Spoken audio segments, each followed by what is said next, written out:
Hey guys, GoToBoy32 here. Check it out. In this video, we're going to do a box opening and a tabletop review of Century Arms Canik55 TP9-SF, and also in this video, we're going to do a detailed comparison with the TP9-SA. Stand by.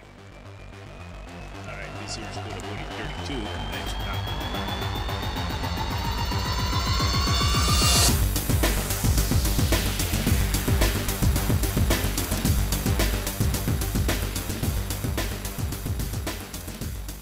Morning guys, GoToBoy32 here. Check it out. Got my cup of coffee and man, I couldn't resist it. Look what we have here, boys and girls. This is the Canik TP9-SF. So let's go ahead and get the town on this thing. Alright, this is just basically, I haven't even taken this pistol out of the box yet. Alright, so this is exactly, other than when we were at the shop and I picked it out, make sure it didn't have any flaws on it or anything else like that. But let's take a real quick look at it, and then we're going to do a comparison between this and the SA model.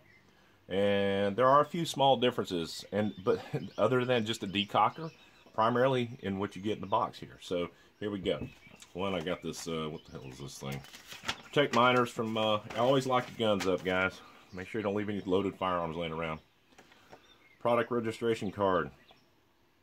Century Arms. It's TP series. Canik limited warranty policy. Alright, whatever. Alright, so at first glance, one of the things that just really blew me away, I asked my buddy over there at the arms room, I said, what the hell is this thing? And believe it or not, this is their supplied trigger lock. It is a piece of plastic, folks, with a screw. And I'm going to tell you something, that's about as cheap as it can get. Effective, I assume, but no. Alright, so anyway, let's get to the nuts and bolts of it. Alright, so this is what you're getting, alright? You've got your firearm right here.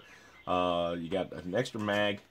And these are, again, Mech Guard mags for the Canik. Now, it's labeled now Canik TP series, which is kind of good. You've got the designations on the back. You got little peepholes back here, 118. You got your speed loader. Pretty cool. You get an extra back strap on here. Chamber, empty chamber indicator. What the hell is this thing right here? I can't read it. Oh. Change rear grip panel. Alright, so there's a little punch pin right there so you can change out your rear back strap. Pretty cool. Glad you supplied that.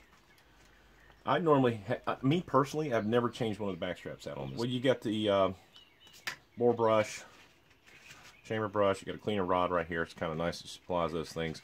I always leave the boxes, and me personally, I just leave my boxes the way they are just because in the event I want to sell these things down the road, I'm able to provide whoever the new guy is or the person the complete package. So anyhow, let's take a look at this bad boy.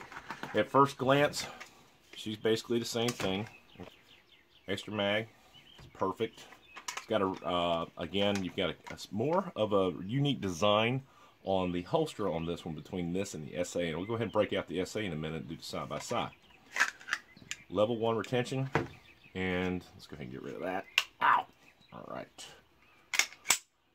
And that's basically it, guys. So what we're going to do real quickly is we're going to go front to back in a real good description of this thing. After 18 round magazine. We got a double back strap right here. These little dimple deals I do not like. They actually will dig into your hand with an exposure time with the ring at the range. So that's going to be one of the first things that I would take out. But I'm going to leave this gun original as it is right now, so no big deal right there. Okay, so striker indicator right here. You've got the 3-dot sights, got this really cool line, Novak style, dovetailed. Really nice, beautiful lines on this thing. You've got a loaded chamber indicator right there. You've got a dovetailed front sight right there. And I think James Yeager was saying that you could switch these things out with either the M&P or the Glock. I don't know. Watch his video. He does a great job on this thing, probably a lot better than me. 1913 rail on the front. Pretty cool. And basically, guys, that's, you know what, in a nutshell, that's pretty much it. This guy right here, this is a great little pistol for the value. Stand by for the picture show at the end. I can't say enough. The rear serrations, would have been cool to have some front serrations up here. But whatever. I mean, you know, you're looking at a gun that's ranging at $349 out the door. And really nice. You got the trigger safety right here. Again, like I said, this trigger is actually a little thicker than the SA version. So you know what? Let's go ahead. I want to take and look at the comparison of the two lower receiver portions. Alright guys, so let's take a look at this thing real quickly. At quick glance, of course, you know, there's so many different things, but it appears that the polymer lower section receiver are, well, no, got some differences here. Okay, so the trigger areas, if you look down in there, you can see they are slightly different. Slightly different. You know, there's the trigger safety actuator thing you can see. I don't know if you can see that moving. Where this one, I can't see where it goes. Well, anyway, guys, that would be the only difference that I see. But again, you can take the upper slide and you can interchange them, which is pretty cool. All right, so let's, for shits and giggles, let's take a look at see if the differences are in this thing. And I'm trying to see with a blind eye what the differences may be. Well, you can see right here, there's the decocker portion right there.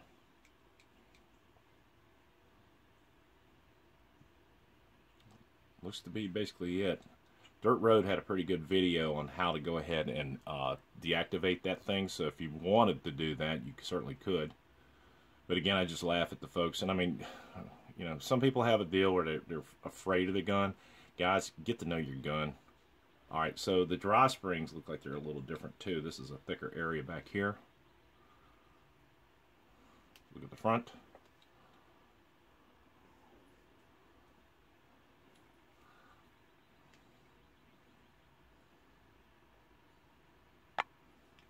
And the tops. Alright guys, so that's basically it, man. Alright, now we got these things a little closer. You can see, basically, and for what I understand, they're interchangeable. So one of the nice things is, well, you can see there's a little difference in the trigger. The trigger on the TP9-SF is slightly thicker, you can see. They're both serrated on the front.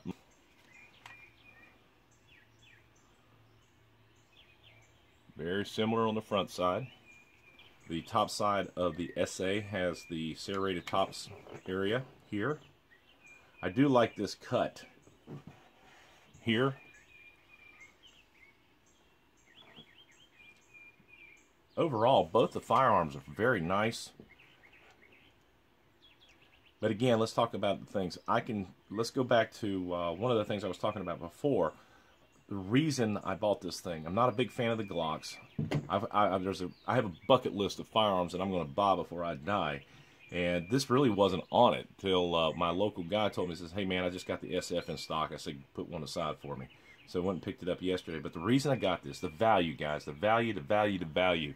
These firearms have, what, 50,000 rounds and still maintain accuracy in the NATO standards.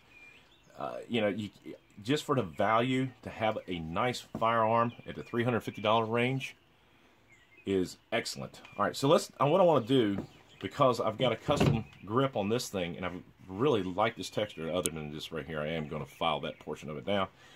But one of the things, the interchangeability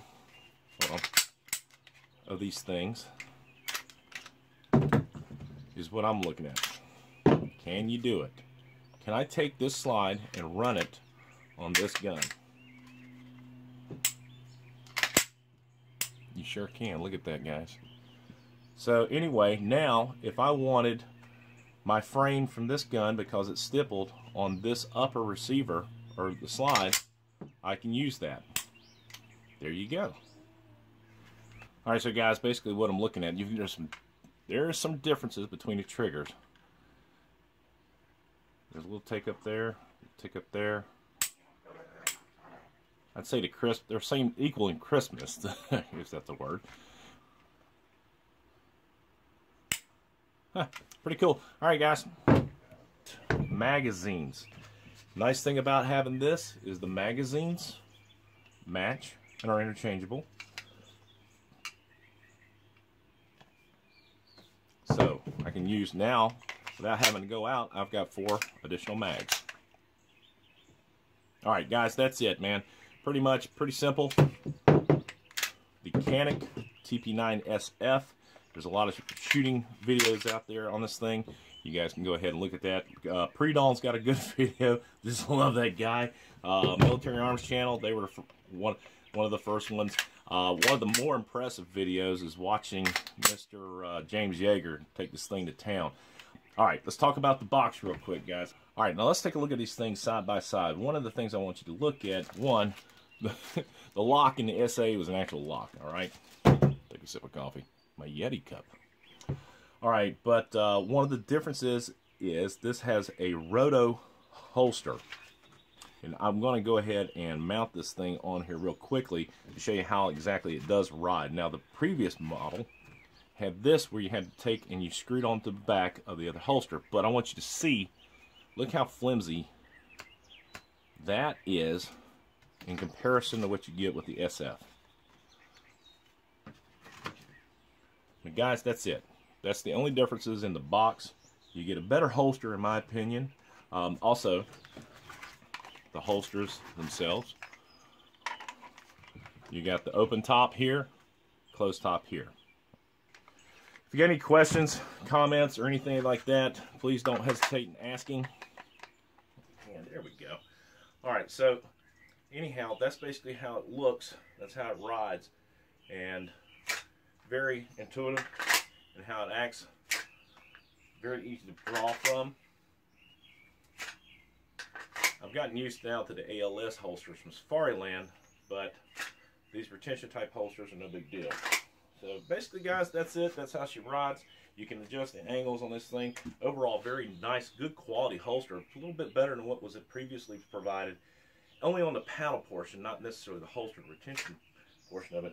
But guys, that's it. That's the TP9-SF. Fantastic value, great shooter, good quality. All right, guys, go to Boy 32. Basically, that's it. Support your boys in blue. And as always, God bless America. God bless those men and women in uniform 24/7 for our freedom, because freedom is not free. Let's go to Boy 32. Out.